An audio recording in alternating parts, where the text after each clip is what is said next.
Assalamualaikum warahmatullahi wabarakatuh. Selamat berjumpa kembali di channel 1001 Misteri. Apa kabar semuanya? Mudah-mudahan Anda kami jumpai dalam keadaan baik, dalam keadaan sehat walafiat, dimudahkan segala urusannya, dilimpahkan milik rizkinya, dan senantiasa selalu mendapatkan perlindungan dari Yang Maha Kuasa. Pada perjumpaan kali ini, kami akan menghadirkan sebuah kisah yang berjudul Jadi Tumbal Tetangga. Namun sebelum kami masuk kepada kisahnya, kami mohon Anda untuk memberikan subscribe-nya di channel 1001 Misteri ini. Dan jangan lupa juga untuk senantiasa memberikan komentar dan kritiknya. Para pecinta misteri yang budiman, selamat mengikuti.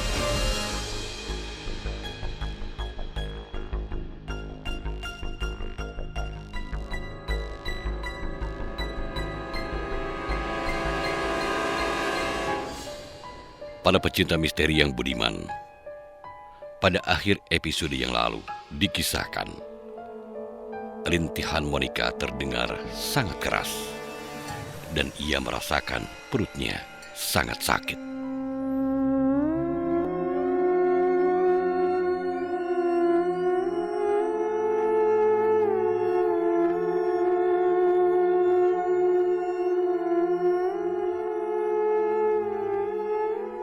Hari pun beranjak petang. Harry baru saja selesai memandikan ibunya, sedangkan Dewi, kakaknya, baru saja pulang dari melayat di rumah bibinya. Ia berjalan memasuki rumah, tetapi ia merasakan punggung bagian belakangnya menebal dan seperti ada sesuatu yang mengikutinya. "Kak, kenapa baru pulang?" tanya Harry penasaran. "Ya, namanya juga orang kemalangan. Jadi, bantu masak-masak buat acara sedekah malam nanti," sahutnya dengan wajah yang gelisah. Ia menoleh ke arah warungku yang masih terbuka. "Kamu tutup saja warung kalau maghrib.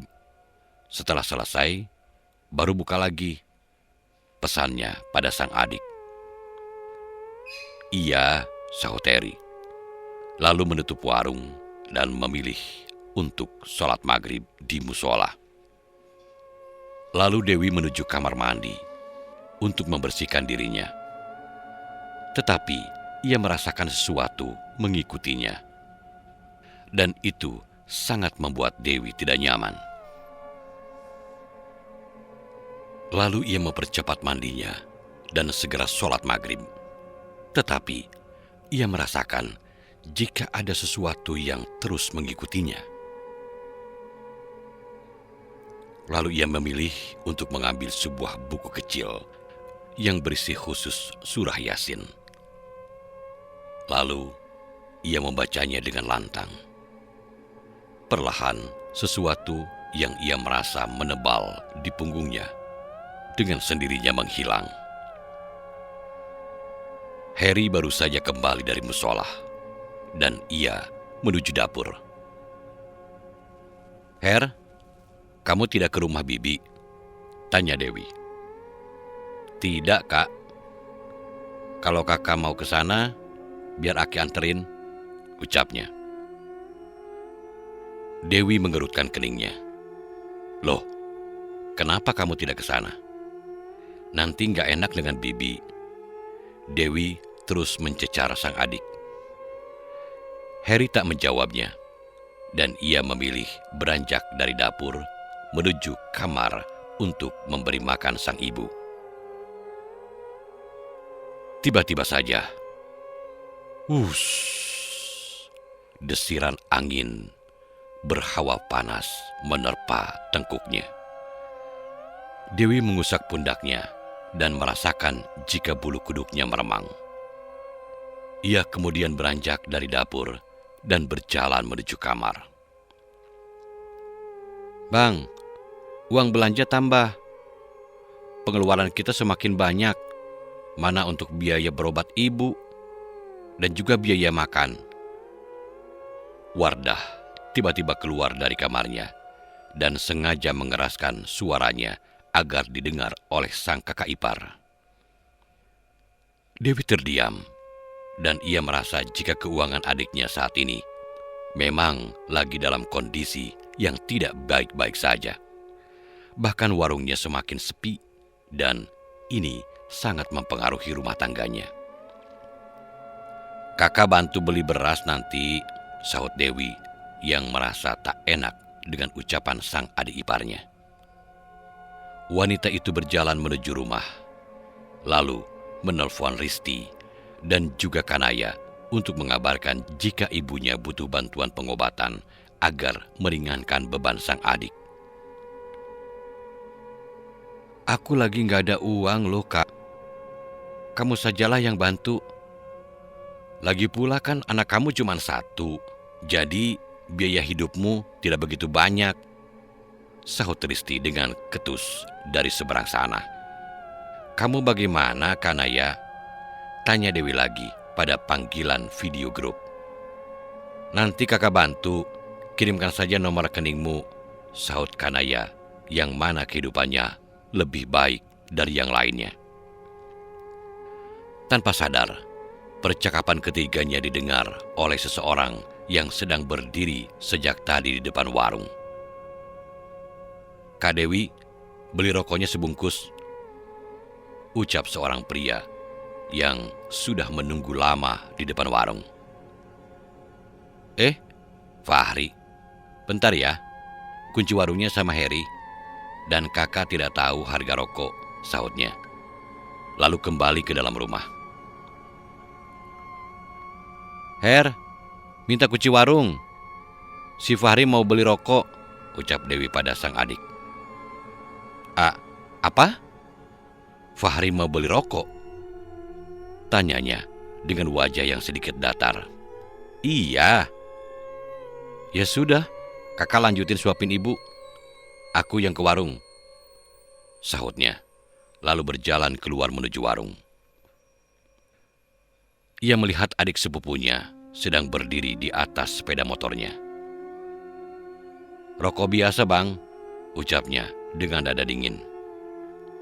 Heri membuka warung, lalu mengambil sebungkus rokok yang biasa dihisap oleh adik sepupunya.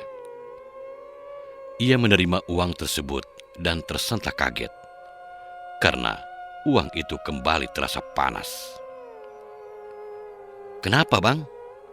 tanyanya dengan nada sinis saat melihat ekspresi Heri ketika menerima uang darinya. Tidak apa-apa," sahut Heri cepat, lalu memasukkan uang tersebut ke dalam kantong saku celananya. Sementara itu, Dewi baru saja selesai memberi makan sang ibu. Saat melihat Fahri baru saja menghidupkan mesin motornya, ia berteriak memanggilnya. "Fahri, tunggu, kakak ikut," ucapnya dengan melambaikan tangannya. Seketika Fahri menganggukkan kepalanya dan menunggu kakak sepupunya itu. Tampak Mbak Dewi menyarungkan hijab instannya, lalu bergegas menghampiri Fahri. "Jam berapa acara sedekahnya mulai?" tanyanya sembari menaiki boncengan motor. "Habis Isya," jawabnya. Lalu mengendarai motornya menuju rumah. Sementara itu, Heri mengeluarkan uang dalam saku celananya, dan ia merasakan uang tersebut sangat panas. Lalu ia berjalan keluar warung dan menuju pembakaran sampah. Ia kembali membakar sampah di malam hari dan bersama uang tersebut. Prang! Suara benda dilempar di atas atap rumah. Tentu saja hal itu membuatnya sangat terkejut dan menoleh ke arah atas atap. Tetapi tidak ada sesuatu yang bergelindingan jatuh. Seketika ia merasakan bulu kuduknya meremang, dan ini sangat meresahkan. Sebab beberapa kali ia merasakan kejanggalan ini. Sementara itu, Dewi dan juga Fahri sudah tiba di rumah duka. Wanita itu menuju dapur untuk membantu para ibu-ibu yang merupakan saudara dan juga tetangga untuk mempersiapkan jamuan sedekah. Wi, si Naya dan Risti nggak pulang melayat si Arin? Tanya salah seorang saudara lainnya. Oh, tidak, Bi. Risti lagi seret ekonominya, sedangkan Naya lagi ada urusan keluarga, jawab Dewi yang kemudian membantu menata makanan. Si Naya sudah sukses ya di Lampung, ucap salah seorang sepupu. Alhamdulillah, ia sudah punya usaha dan kebun yang cukup untuk kebutuhan hidupnya, jawab Dewi dengan wajah bahagia saat melihat adiknya sudah sukses. Suamimu kenapa tidak ikut? Tanya mereka lagi. Lagi ada urusan pekerjaan, saut Dewi lagi. Sesaat, Bi Ira yang duduk di ambang pintu ikut mendengarkan percakapan mereka.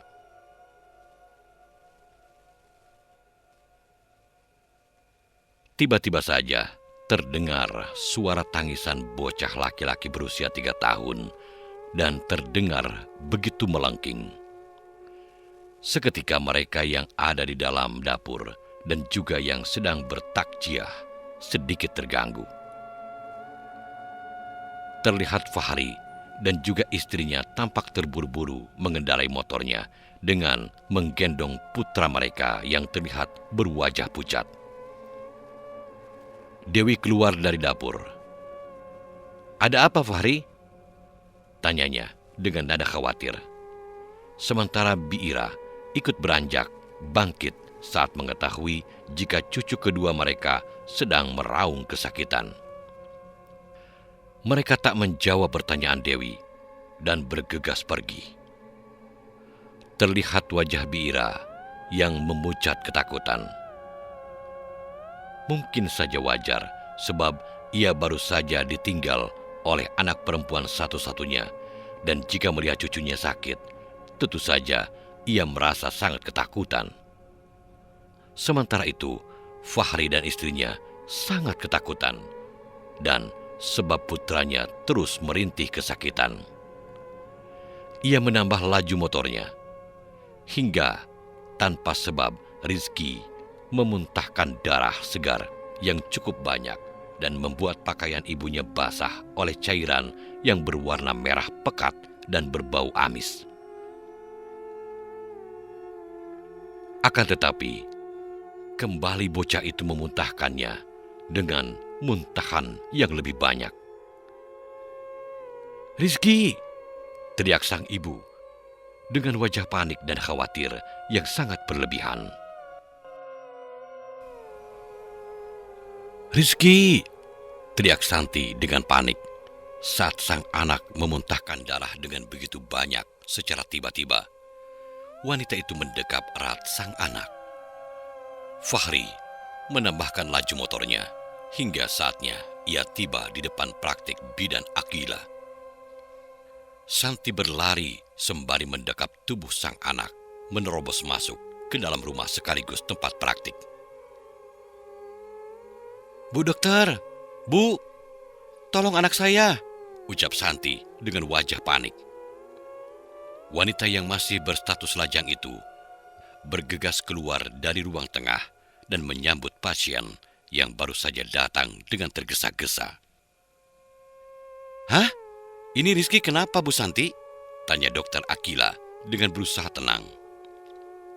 "Tidak tahu, tiba-tiba mengeluh sakit, dan kami mencoba membawanya kemari.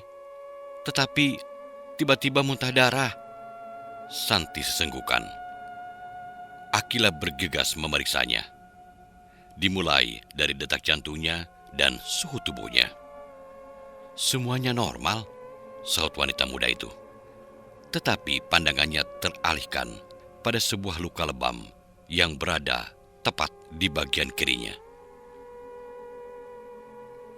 "Apakah ia ada bermain pukul-pukulan dengan teman sebayanya?" tanya sang dokter pada kedua orang tuanya. Santi mengerutkan keningnya.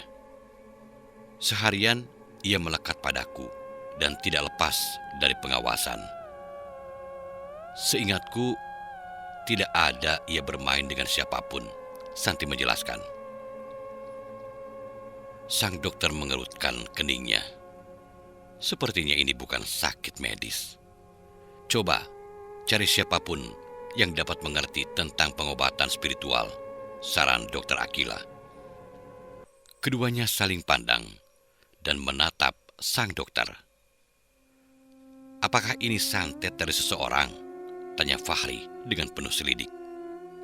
Saya tidak dapat memastikan, tetapi coba tanya pada Ustadz Salim, sahut Dr. Akila. Keduanya saling tatap. Lalu sang dokter memberikan obat pereda nyeri untuk menghilangkan rasa sakit yang diderita oleh sang bocah.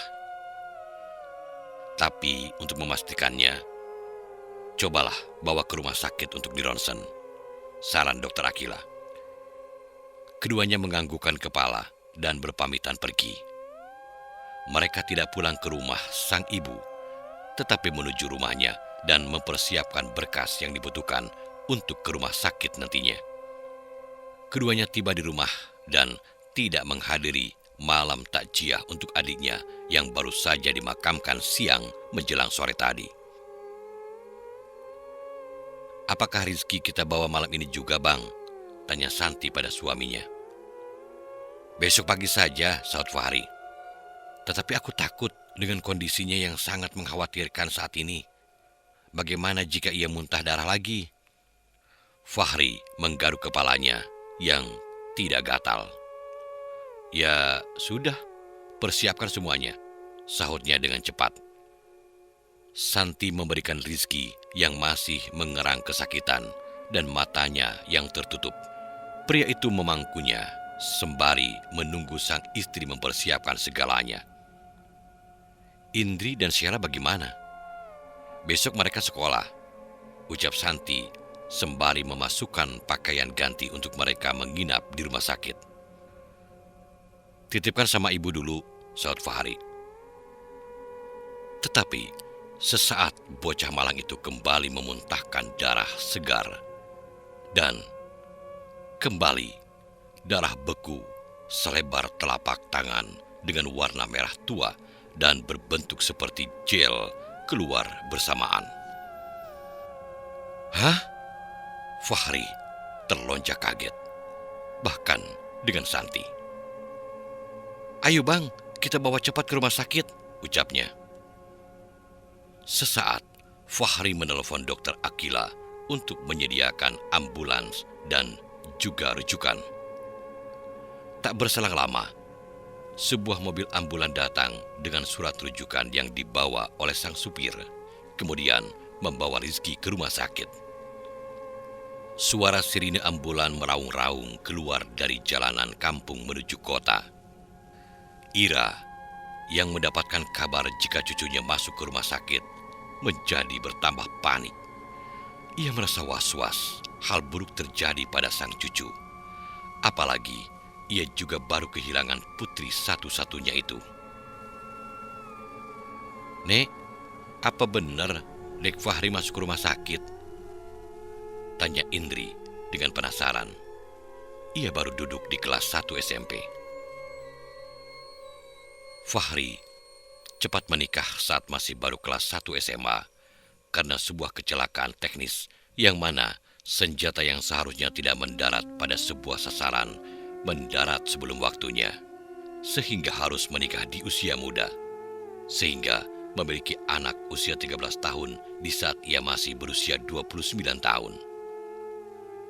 Iya, nenek juga belum sempat bertanya karena adikmu sudah dibawa ambulans. Sementara itu, Dewi yang mendengarnya tersentak kaget. Rizky sakit apa emangnya, Bi? Tanya wanita itu penasaran. Tidak tahu. Kalau tahu, tidak mungkin Bibi diam, sahutnya. Dewi terdiam sesaat. Ya sudah. Piring sudah aku bersihkan. Bibi yang sabar ya. Besok kita jenguk Rizky bersama, ucapnya sembari berpamitan. Dewi menghubungi Harry untuk menjemputnya. sebab tidak ada lagi Fahri yang mengantarkannya.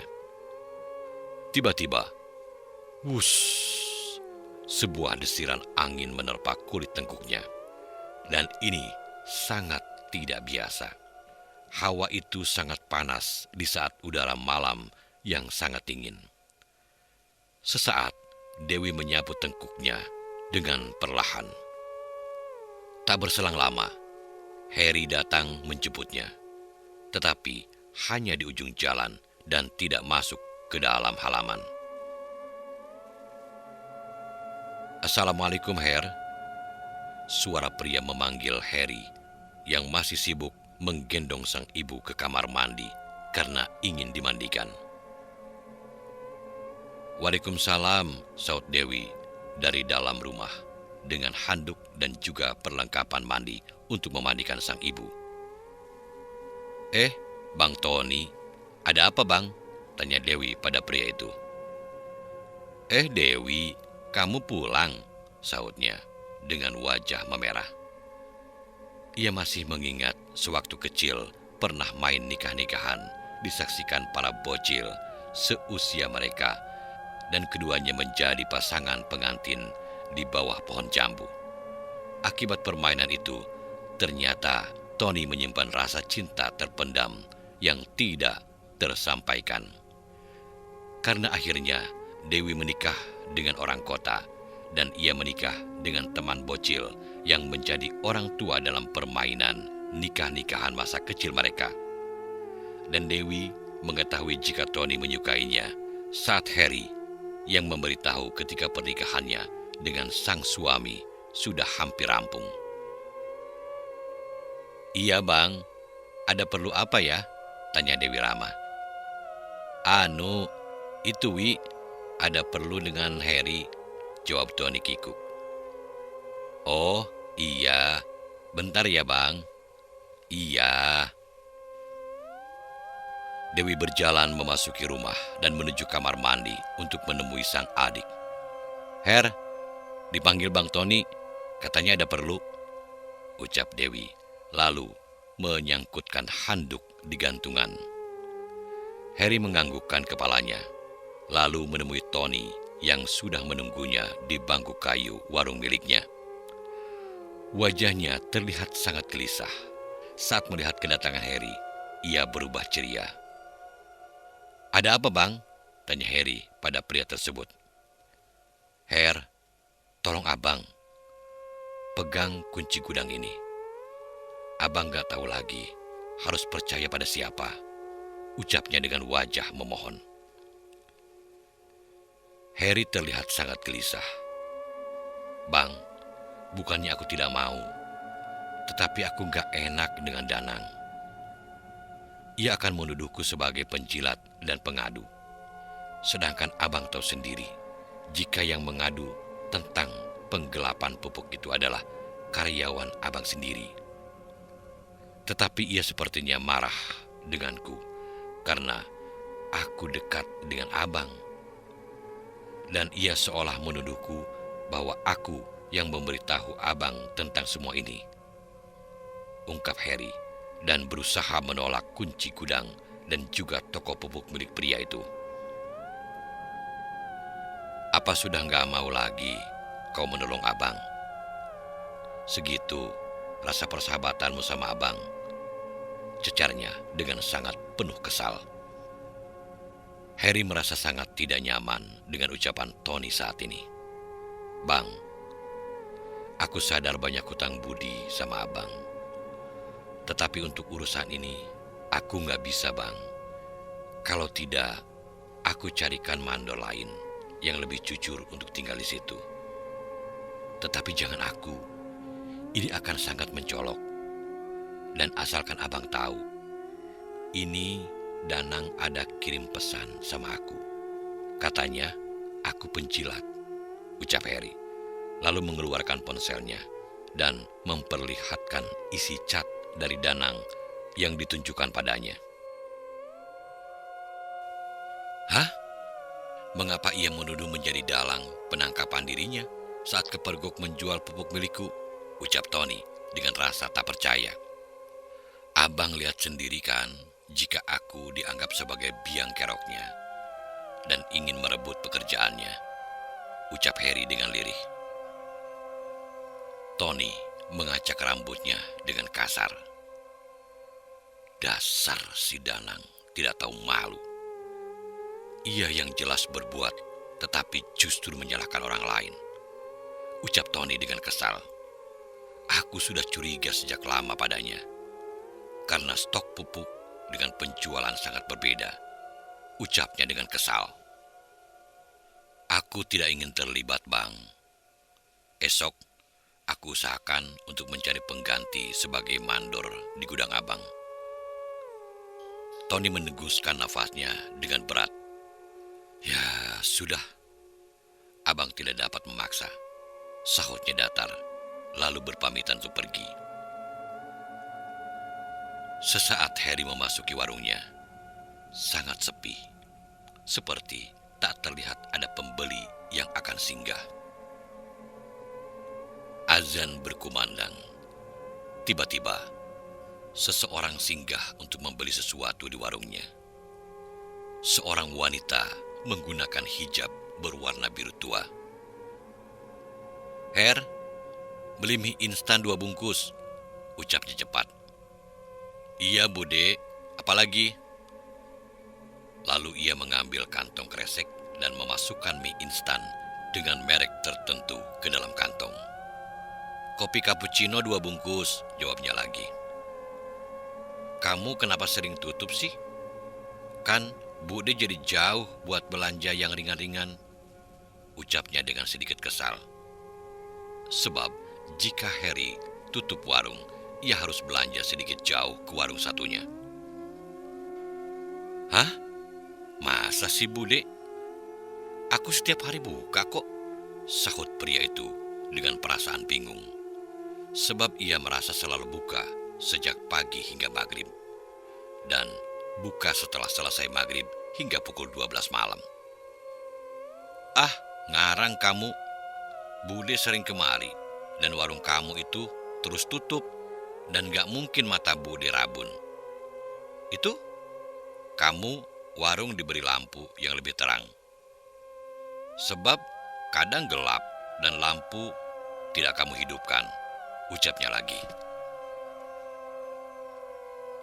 Harry semakin merasa jika sesuatu yang tidak beres terjadi pada warungnya. Wanita itu menyudahi belanjanya dan membayarnya, lalu pergi. Perasaan aku buka warung tiap hari. Kenapa mereka mengatakan aku tutup? Gumamnya dengan rasa penasaran yang cukup tinggi. Bahkan ia memasang lampu 2 buah, lampu bohlam 40 watt di bagian dalam warung, dan juga di joglo tempat para remaja berkumpul untuk bergitar atau bermain ponsel, sembari memesan kopi dan juga mie untuk cemilan mereka. Tetapi, mengapa mereka mengatakan warungnya gelap? Harry merasakan ini benar-benar sangat tidak logis, dan ia harus meruqyah warungnya. Lalu ia mengambil bungkus garam kasar, berjalan berkeliling sembari membaca surat Al-Fatihah, ayat kursi, surat Al-Ikhlas, surat Al-Falak, dan juga An-Nas sebanyak 7 putaran, dan ia tutup dengan sholawat kepada Nabi. Tiba-tiba, Creng, terdengar suara gitar dimainkan. Terlihat di kejauhan, Tony dan juga Doni berjalan beriringan menuju warungnya, lalu menuju joglo dan duduk di sana. Bang Her, kopi 2, mie goreng 2, teriak Tony, lalu memulai bermain gitar. Ya, sahut Harry dengan penuh semangat, lalu membuat kopi pesanan keduanya. Nih, Harry meletakkan 2 gelas kopi di atas lantai joglo yang terbuat dari papan kayu. Kemana saja sih, Bang? Tutup terus, omel Tony, lalu menyeruput kopinya. Ah, nggak kemana-mana, sahutnya, lalu pergi ke dapur dan memasak mie goreng pesanan kedua remaja itu.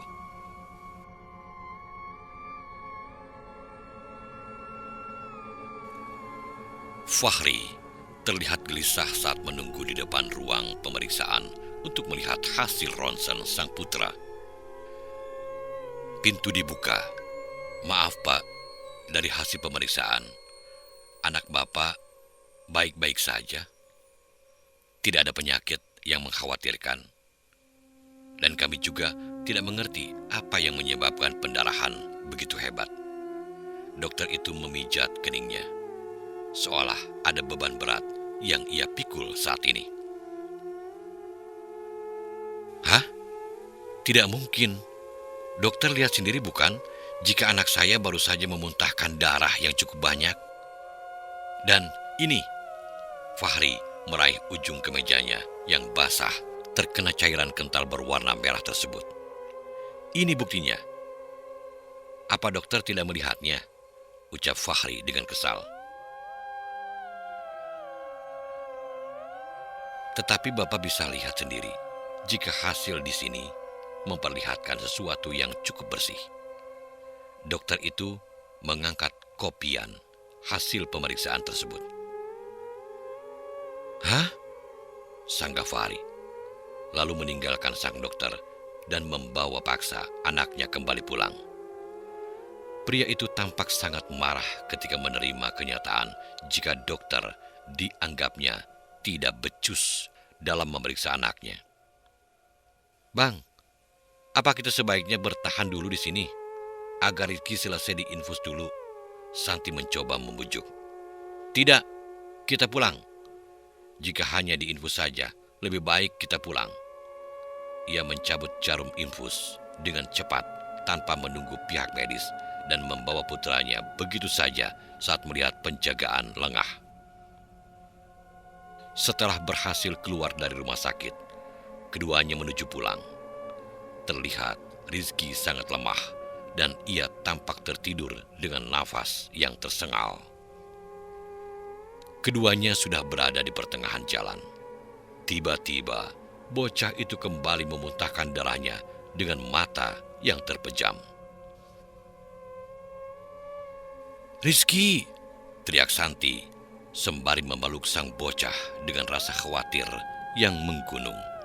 Ia merasakan bayang-bayang kepergian anaknya begitu dekat, dan ia sangat takut akan hal itu.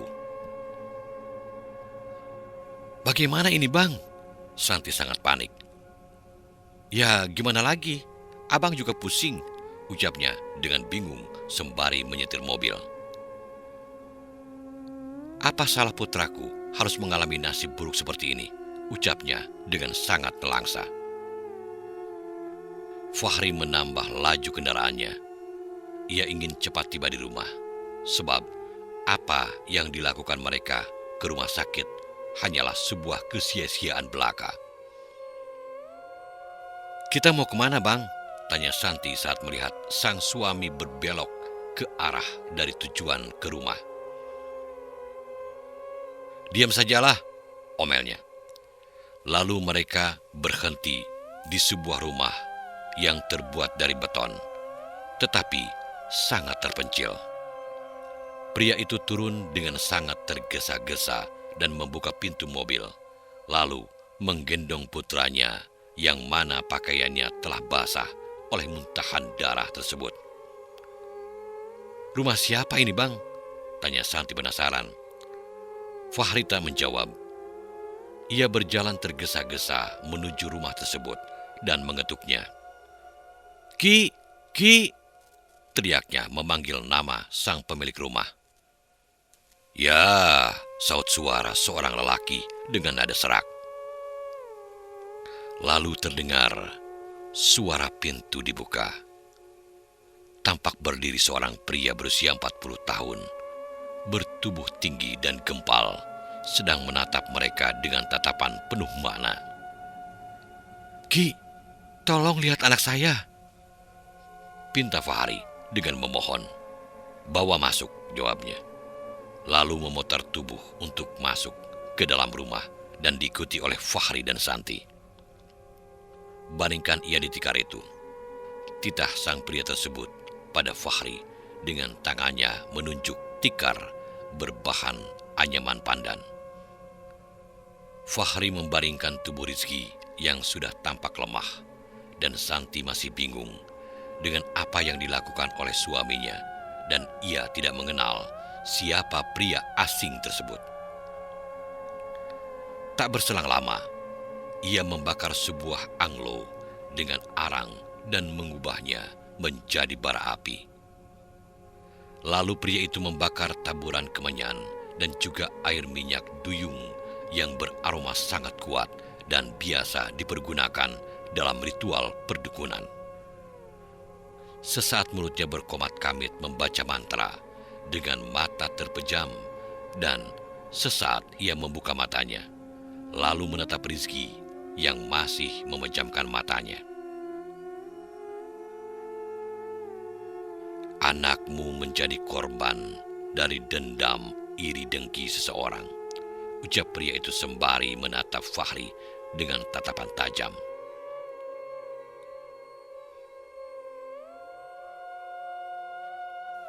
Maksud Aki apa?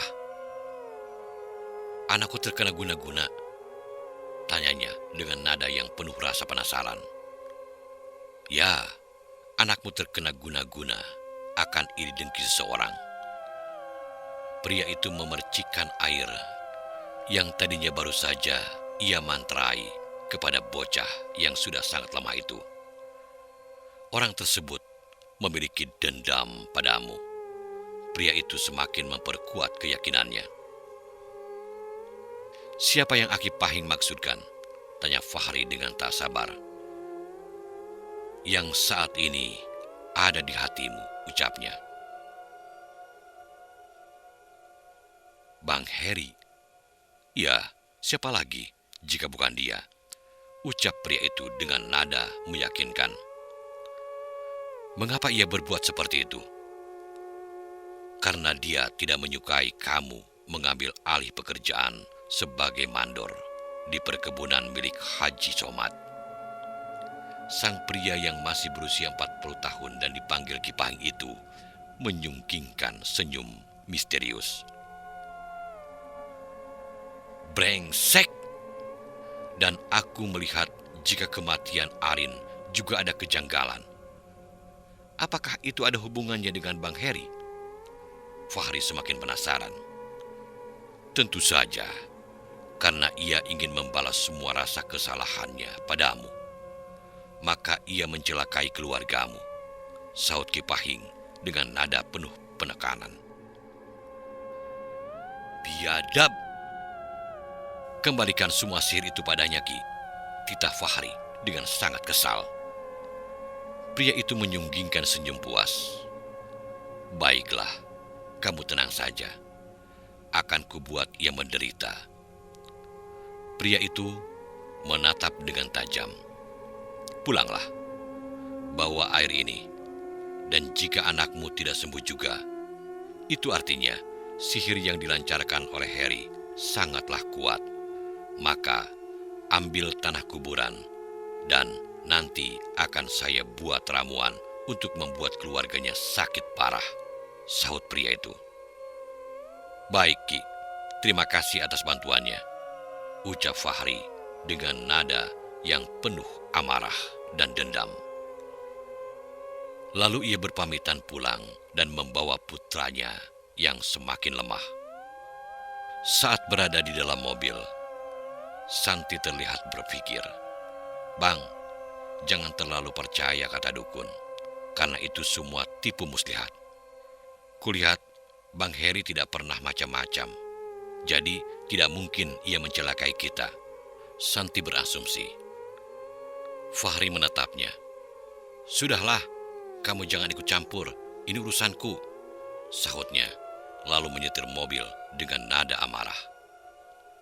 Setelah mereka meninggalkan tempat tersebut, seseorang menyelinap keluar dari dalam rumah sang dukun, lalu berlari menuju tempat yang mana ia tadi sedang memarkirkan mobilnya. Pagi ini suasananya sangat begitu hening. Hingga saatnya semua menjadi gaduh saat Rizky kembali memuntahkan darah bergumpal laksana hati sapi yang membuat Santi berteriak histeris. "Bang, Bang Fahri, lihat anak kita, Bang!" panggilnya pada sang suami yang saat ini sedang mengawasi para pekerja kebun karet yang sedang menderes getah dan tak jauh dari tempat tinggal mereka. Sahutnya cepat dan berlari pulang, sebab kebun itu tepat di belakang rumahnya yang merupakan milik perorangan seluas 10 hektar. "Rizky muntah lagi.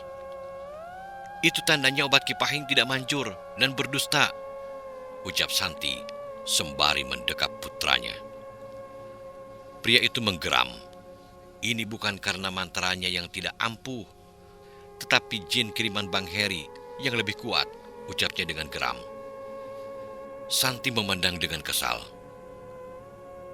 "Jangan menuduh seseorang yang belum tentu kebenarannya, dan itu dapat menjadi fitnah," ucap Santi. Lalu ia menggendong putranya menggunakan kain jarik dan meraih kunci motor. Fahri tercengang. "Mau kemana kamu?" tanyanya dengan nada tinggi. "Bawa Rizky berobat," jawabnya dengan kesal dan mengendarai motornya menuju tempat yang ia percaya dapat menyembuhkan putranya.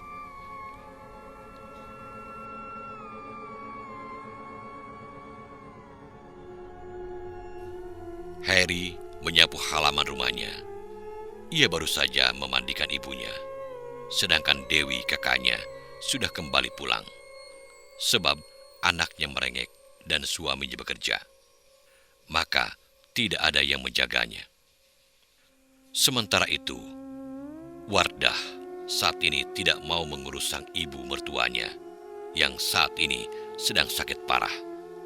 Entah mengapa ia merasakan kebencian yang mendalam pada ibu mertuanya tanpa sebab. Ia merasa jengkel, emosi, setiap kali melihat Harry memandikan ibunya, dan itu terlihat sangat menyebalkan.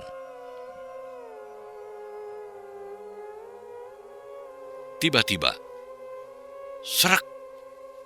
Sesaat sapu lidi yang berasal dari tulang daun kelapa sawit itu sedang menyentuh sesuatu yang sangat mencurigakan. Rada penasaran yang tinggi membuatnya untuk melihat apa gerangan yang saat ini berada tepat di depan rumahnya. "Apa ini?" gumamnya lirih, dan ia berjongkok untuk melihat apa yang membuatnya begitu sangat penasaran. Lalu ia meraih sebuah ranting kecil kering yang tergeletak di sisi kirinya. Perlahan ia mulai menggalinya, dan terlihat sebuah kantong plastik transparan yang terikat karet. Harry semakin penasaran dan akhirnya ia menarik kantong plastik tersebut. Lalu ia dikejutkan dengan sebuah isian yang sangat janggal.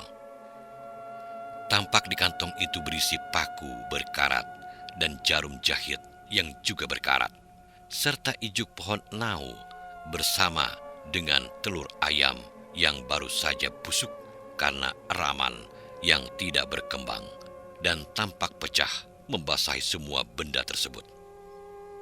"Astagfirullah, apa ini?"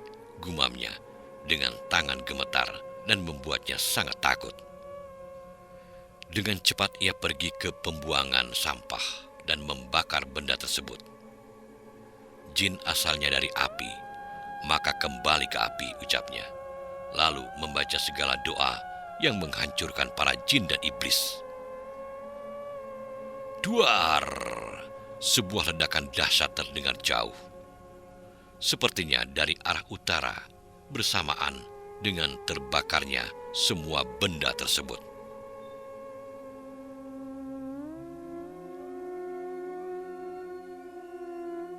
"Ah!"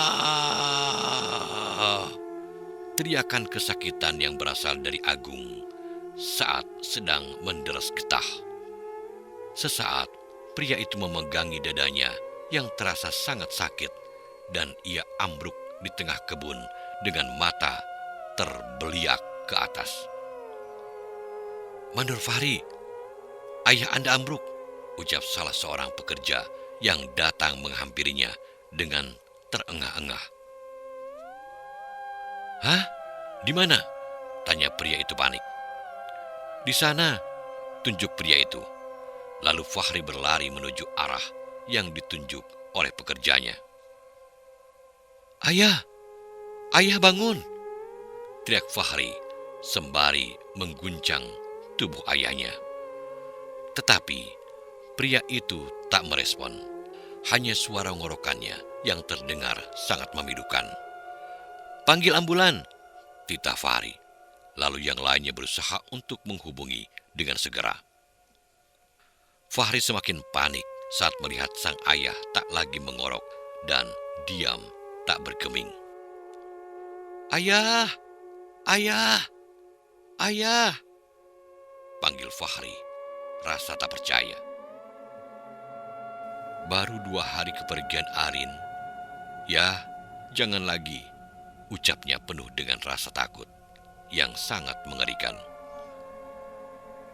Tak berselang lama, mobil ambulan datang meraung-raung dan Fahri beserta warga lainnya membawa jasad ayahnya untuk dinaikkan ke mobil ambulan. Fahri merasakan tubuhnya sangat lemah. Ia menatap jasad sang ayah berada di dalam mobil bersama dirinya. Ia baru saja kehilangan sang adik. Kini ayahnya juga menyusul. "Ah!" teriaknya, dan hal itu didengar oleh para karyawan yang sedang menderas. Mobil ambulan meraung untuk meninggalkan lokasi, dan Fahri ikut bersama. Ia tidak dapat mengatakan apapun lagi. Ia bingung untuk menjelaskan semuanya, dan ia akan mengatakan apa pada ibunya melihat hal tersebut. Mobil ambulan tiba di rumah, dan ia sangat gemetar. Terlihat sang ibu yang memakai pakaian daster motif kembang untuk menyambut sang suami yang saat ini sudah tidak dapat menemani perjalanan hidupnya meski belum usai.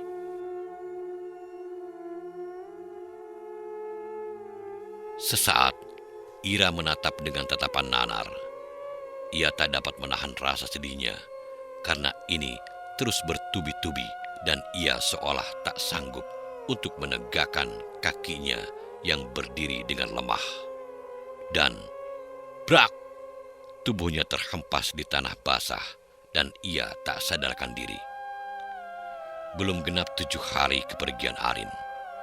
Kini ia dikejutkan oleh kepergian suaminya.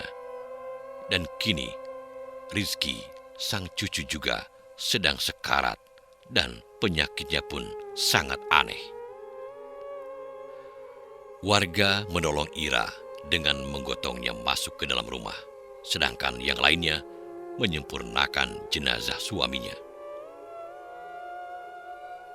Harry yang mendengar kabar tersebut tersentak kaget mendengar kabar tersebut. Ia beranjak pergi untuk melihat suami bibinya yang dikabarkan meninggal mendadak tersebut. Setibanya di sana, warga sudah sangat ramai. Ia beranjak ingin melihat jasad Pak Ci dari suami bibinya. Tetapi Fahri menghalanginya. "Jangan injakkan kakimu ke rumah ini. Kau adalah penyebab semuanya," ucap sepupunya dengan nada bengis. "Astagfirullah." Harry tersentak kaget, sembari mengurut dadanya. "Apa yang kau katakan? Kau seolah-olah menuduhku yang menyebabkan semua ini?" tanya Harry, mencoba untuk membela dirinya. "Ya, dan kau seorang pendekar yang hebat," ucapnya dengan penuh penekanan. Harry terdiam tanpa kata. Ia tidak mengerti dengan apa yang dikatakan adik sepupunya. Ia memilih untuk pulang daripada menambah suasana semakin kacau. Setibanya di rumah, ia melihat warung kembali sepi. Entah apa yang terjadi akhir-akhir ini. Suasana seolah sedang tidak baik-baik saja. di mana Wardah sering marah-marah tidak jelas. Ibunya sakit mendadak, dan keluarga Bu Ira juga mengalami suatu musibah yang sangat begitu janggal dan juga berturut-turut. "Bang, lihat ini ibumu, buang air besar sembarangan, menjijikan," ucap Wardah dengan lantang, dan ia bergegas keluar dari kamar. Pria itu tersentak kaget mendengar ucapan sang istri. Ia bergegas masuk ke dalam rumah. Lalu terlihat sang ibu sedang membuka pampersnya dan membiarkan kotoran tersebut berserakan. Harry tercengang, dan sejujurnya ia juga lelah. Tetapi ia tidak memiliki kemampuan untuk mengeluarkan segala unek-uneknya. "Astagfirullah, ya Allah, Ibu, kenapa pampersnya dibuka? Kan berserakan itu kotorannya," ucap Harry menahan semua rasa beban di dadanya. Wanita itu tak menjawab. Pandangannya lurus ke depan, seolah ia sedang melihat sesuatu yang sangat mengerikan. Harry menarik nafasnya dengan berat. Beban yang sedang dipikulnya terasa berat. Ditambah lagi dengan perekonomian yang belum stabil, karena ia baru saja diberhentikan oleh pihak perkebunan sebagai mandor karena sebuah fitnah yang tidak ia lakukan, sehingga ia harus menerima pemecatan itu. Kini bebannya bertambah dengan sang ibu yang stroke tiba-tiba dan memerlukan dirinya untuk dirawat. Pria itu membersihkan semua kotoran tersebut dan membawa sang ibu ke kamar mandi untuk disucikan. Hari semakin gelap. Rumah Biira masih dipenuhi para warga yang bertaziah untuk mengucapkan bela sungkawa. Tampak Danang ikut berada di sana dan ia terlihat sangat gelisah. Ira berteriak histeris. Ia seolah sedang merasakan sakit yang sangat luar biasa pada hidupnya. Para ibu-ibu mencoba menenangkannya dan ia masih belum menerima semuanya. Setelah habis Isya, semua membubarkan diri dan kini tinggal Fahri, Danang, Ira, dan juga Santi. Wanita itu memilih untuk pulang dengan membawa ketiga anaknya, sebab Rizky juga masih butuh perobatan. Melihat sang istri pulang, Fahri justru mengekorinya dari arah belakang. Dan kini tinggal Ira serta Danang yang masih berada di rumah. Apa yang terjadi? Mengapa semua berbalik? Bukannya seharusnya Mbak Yu yang mati atau Harry? Mengapa harus Arin dan suamiku? Ucap Ira dengan kesal. "Aku tidak tahu," ucap pria itu dengan menggaruk kepalanya. "Aku sudah berusaha semaksimal mungkin, tetapi hasilnya justru berbalik arah." Danang terlihat sangat gugup, tetapi pandangannya terlihat berbeda saat menatap wanita berusia 54 tahun itu. Ira menatapnya. "Aku tidak mau tahu. Aku ingin Mbak Yu Monika mati. Aku membencinya. Aku sangat membencinya," ucap Ira dengan kesal. "Tetapi mengapa kamu berambisi ingin menghabisinya?" tanya Danang dengan tatapan penuh penasaran. Ira menatap nanar. Ia mencoba mengingat masa remajanya yang selalu disisihkan oleh ayah dan ibunya. "Aku membencinya hanya karena ia memiliki kekurangan dalam hal kecerdasan. Ayah dan ibuku begitu menyayanginya, dan mereka tidak menyayangiku hanya karena aku mengandung Fahri di luar nikah.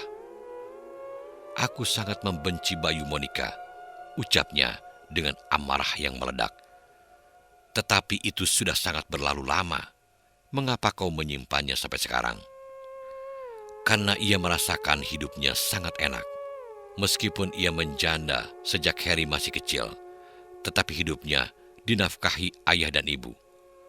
Lalu sesudah ayah dan ibu meninggal, dan Harry sejak kelas 3 SMP hingga kini juga dinafkahi Mbak Yu. Ia terlalu sangat enak hidupnya, sedangkan aku harus pontang-panting mencari nafkah meskipun aku bersuami, ucapnya dengan kesal. Danang menatap wanita yang terpaut 10 tahun darinya itu. Bukankah Mbak dapat mencairkan BPJS ketenagakerjaan milik Arin? Lumayan loh, sekitar 50 jutaan. Mbak bisa menikmati hasilnya dan bersantai untuk beberapa tahun ini, bisik Danang pada wanita tersebut. Seketika raut wajah wanita itu berubah dan sedikit tersenyum. Benar juga ya. Tetapi aku tidak puas sebelum Mbak Yu Monica mati. Begitu juga dengan Harry, ucapnya dengan penuh kebencian. Bayu Monica dan Harry sepertinya sangat sulit untuk dibuat mati, ucap Danang dengan nada lirih. Emangnya kenapa? Tanya Ira penasaran. Danang menoleh ke arah wanita tersebut. Ayahnya Mbak Ira itu orang Banjar asli dari Kalimantan Selatan. Mereka memiliki warisan ilmu leluhur yang biasanya diturunkan kepada generasinya yang terpilih. Dan cara penurunannya juga tanpa diketahui atau tanpa dituntut oleh keduanya. Tetapi itu turun dengan sendirinya. Saya hanya dapat membuat Bayu Monica lumpuh saja, ucap pria tersebut. Jika dengan anaknya Harry atau istrinya bagaimana? Tanya Ira merasa kecewa. Mungkin kita akan membuat suasana di rumah itu semakin panas. Dan Wardah meminta cerai. Serta anaknya meninggal dan warungnya sepi, ucap Danang dengan sangat bangga akan usulnya. Ya, kalau begitu kita alihkan pada anaknya agar meninggal, saut Ira menyetujuinya. Di tempat lain, Monica tiba-tiba berteriak keras ketakutan saat ia melihat sosok besar berwarna hijau berdiri tegak di sudut kamar dan menatapnya dengan tatapan mengerikan, tetapi hanya di sudut kamar.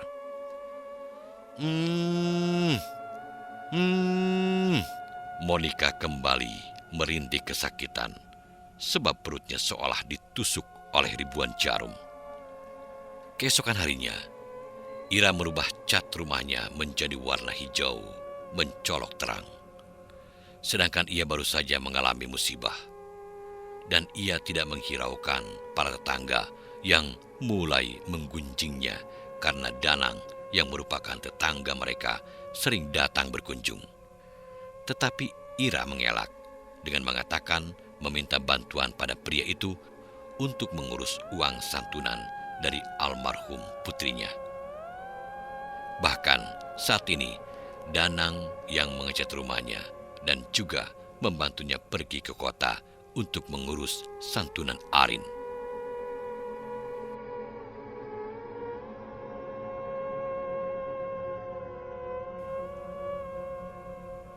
Para pecinta misteri yang budiman, bagaimanakah kisah selanjutnya?